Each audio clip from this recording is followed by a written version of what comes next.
سب سے پہلے بسم اللہ الرحمن الرحیم پڑھ لیں اور پاکی کی نیت کر لیں کہ میں پاک ہونے کے لیے یا نماز کے قابل ہونے کے لیے وضو کر رہا ہوں. اس کے بعد اپنے دونوں ہاتھوں کو سب سے پہلے پونچھوں سمیت دھوئیں گے، یہ سنت کریمہ ہے. اس کے بعد اپنے سیدھے ہاتھ سے کلی کریں اور مسواک کریں گے. اس کے بعد ناک میں پانی چڑھانا، یعنی پہلے آپ نے کلی ایک دفعہ کر لی، مسواک کر لی، پھر 2 مرتبہ مزید کلی کریں تو 3 مرتبہ کلی کرنا سنت کریمہ ہے. اور ساتھ ساتھ اس کے غرغرہ بھی کر لیں. پھر ناک میں پانی چڑھائیں گے. اس کا طریقہ یہ ہوتا ہے کہ سیدھے ہاتھ میں پانی لے لیں اور اس کو سونگیں کہ ناک کے نرم ہڈی تک پہنچ جائے. اور اس کے بعد ناک کی صفائی وغیرہ کرنا بھی سنت مبارکہ مستحب ہے. اچھا مفتی صاحب ذرا سا قطع کلام ہوتا ہے، جو ناک میں پانی چڑھانے کا آپ نے معاملہ بتایا، عموماً لوگ کرتے یہ ہیں کہ پانی ہاتھ میں لے کے اس طرح سے جو ہے وہ ناک میں ڈال لیا کرتے ہیں، اور یہ جو چھوٹی جو انگلی ہے اس کو جو ہے باقاعدہ اس سے خلال کر لیا کر لیں. تو کیا یہ طریقہ کار صحیح ہے؟ ہاں صحیح ہے، لیکن یہ صرف اس طرح ناک میں لگا کے چھوڑ دینا یہ مناسب نہیں ہوتا. یہاں پہ لفظ استعمال ہوا ہے استنشاق. استنشاق کا مطلب ہوتا ہے کہ سانس کے ذریعے ناک میں کسی شے کو اوپر چڑھانا. تو اس سے لفظ ہی ظاہر ہو رہا ہے کہ ہاتھ میں پانی لینے کے بعد اس کو تھوڑا سا سونگیں تاکہ وہ اوپر کو چڑھ جائے، لیکن اتنا نہ سونگیں کہ دماغ کے اندر چلا جائے.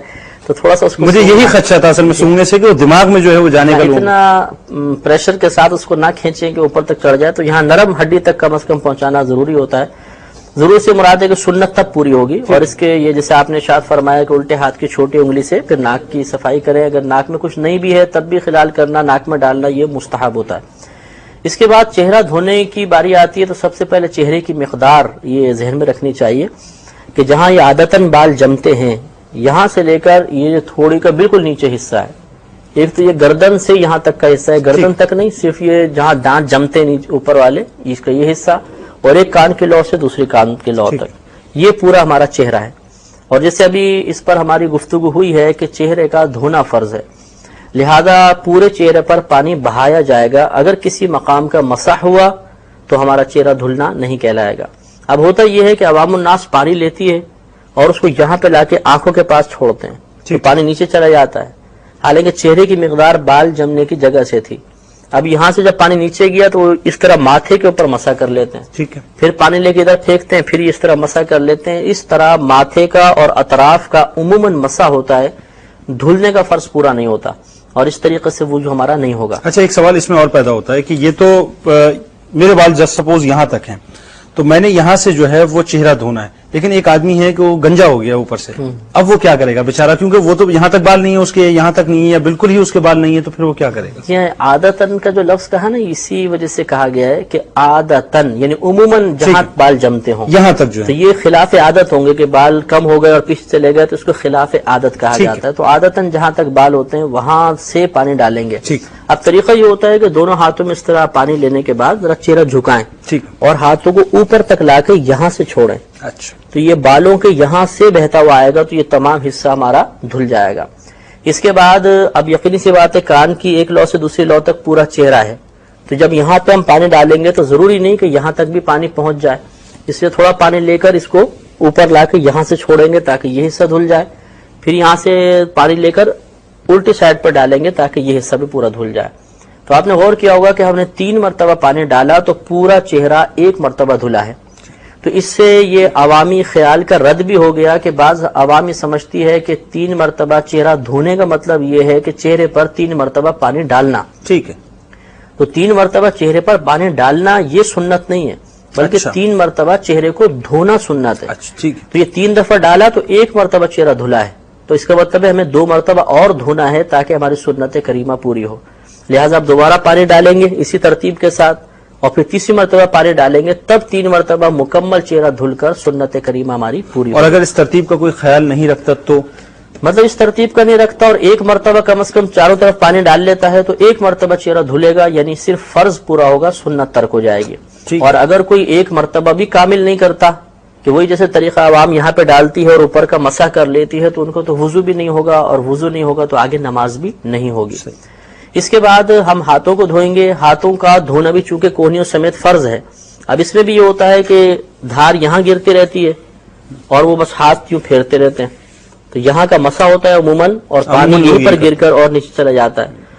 تو اس لیے بہتر طریقہ یہ ہوتا ہے کہ دھار جیسے یہاں پر گر رہی ہے تو ہاتھ کو اس طرح پیچھے لے جائیں پورے یہاں تک، تاکہ پورے اس پر پانی بہ جائے. اس کے بعد اس طرح کریں، یہاں دھار گرائیں اور پورا یہاں تک لے جائیں تاکہ یہ مکمل طور پہ ہاتھ ہمارا دھل جائے.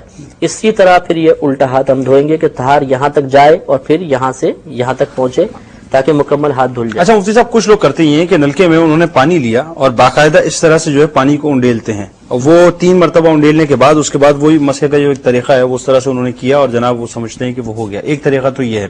دوسرا لوگ اس طرح سے کرتے ہیں کہ صاحب وہ عموماً جو ہے وہ اسی طرح سے ہاتھ میں لے کے اور پانی کو صرف اس طرح سے پھیل لیا کرتے ہیں.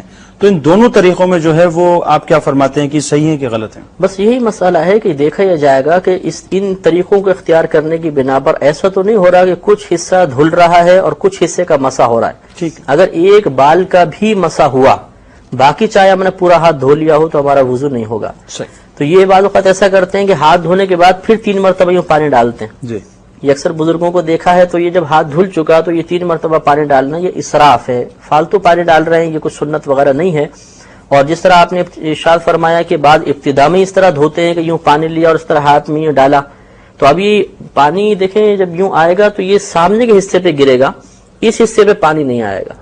تو ہوتا یہ کہ یوں ڈال کے یہاں پہ ہاتھ پھیرتے رہتے ہیں تو ان کا ادھر کا مسا ہو جاتا ہے اور یہ حصہ دھل جاتا ہے، اور اس طرح وضو ہمارا کامل نہیں ہوگا. بہتر طریقہ وہی ہے جو آپ نے فرمایا. سب سے بہتر طریقہ وہی ہے کہ اس میں کسی قسم کا شبہ باقی نہیں رہتا.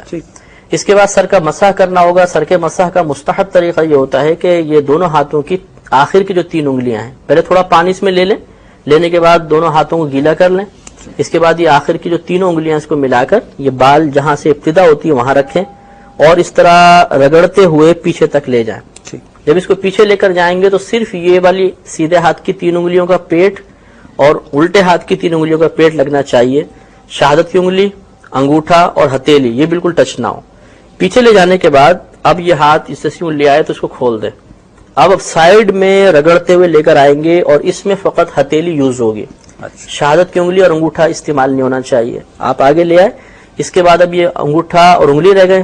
انگلی سے کانوں کے اندر کا مسح کریں گے، انگوٹھے سے کان کے باہر کا مسح کریں گے. اب ہاتھ کی پشت رہ گئی.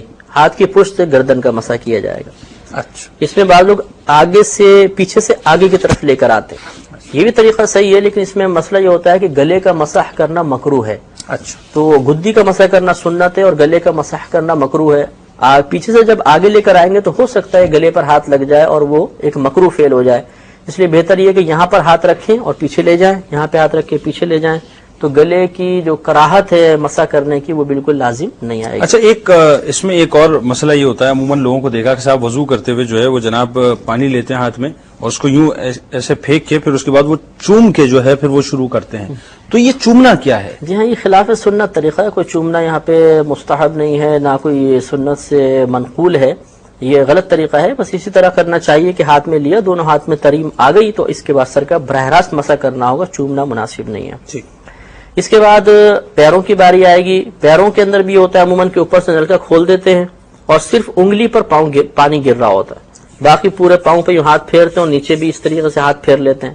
حالانکہ اگر پاؤں کو دیکھا جائے تو نیچے کا جو حصہ ہے اس میں گڑھا ہوتا ہے، عموماً اٹھا ہوا ہوتا ہے پاؤں. تو اب اوپر سے آپ پانی ڈالیں گے تو ایسا نہیں ہے کہ یوں پانی نیچے جا کے اور پھر اس طرح مل جائے، بلکہ وہ سیدھا گرے گا اور یہ گڑھا عموماً خشک رہ جاتا ہے. اس پہ ہم خالی گیلا ہاتھ پھیر کر مسح کر لیتے ہیں، تو اس سے ہمارا وضو مکمل نہیں ہوگا.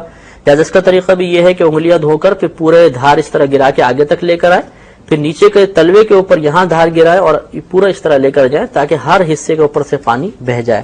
اسی طرح پہلے سیدھا، اس کے بعد الٹا پیر بھی اسی طرح